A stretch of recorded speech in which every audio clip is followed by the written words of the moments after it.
Daily news Dubai के सब नाजरीन को अस्सलाम वालेकुम। मैं हूं मोहम्मद ज़हीर अख्तर। आज एक नई खबर के साथ मेरे वो सभी दोस्त तो यूएई के अंदर आ रहे थे और वीज़ा लेने का सोच रहे थे, तो उनकी नॉलेज में इजाफा करते जाएं कि आज के दिन यूएई के न्यूज़पेपर खरीज टाइम के अंदर एक न्यूज़ आई है जिसके मुताबिक जो दोस्त अभी फ्री जोन का वीज़ा अप्लाई करेंगे, तो आपको बताता हूँ कि पहले तो फ्री जोन का वीज़ा होता था वो 3 साल का होता था, लेकिन आपको अभी बताते जाएं और ये आप पढ़ भी सकते हैं। आपकी स्क्रीन पर उर्दू में डिटेल आ रही है, आप पढ़ भी सकते हैं और अपने दोस्तों के साथ शेयर भी कर सकते हैं।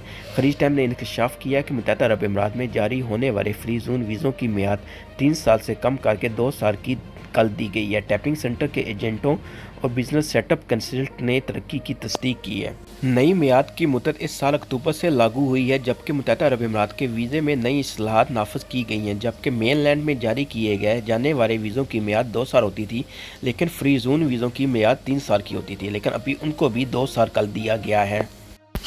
फेडरल अथॉरिटी बराए शनाख्त शरीयत ने कस्टमर और पोर्ट सिक्योरिटीज़ आईसीपी के एक कस्टमर कैरियर एजेंट ने तस्दीक की है कि नई अपडेट्स के मुताबिक मियाद 3 साल से कम करके 2 साल कर दी गई है। फ्री जोन हुकाम क्लाइंट्स को सर्कुलर भेजते हैं जिसमें इन्हें तब्दीली के बारे में मुतला किया गया है।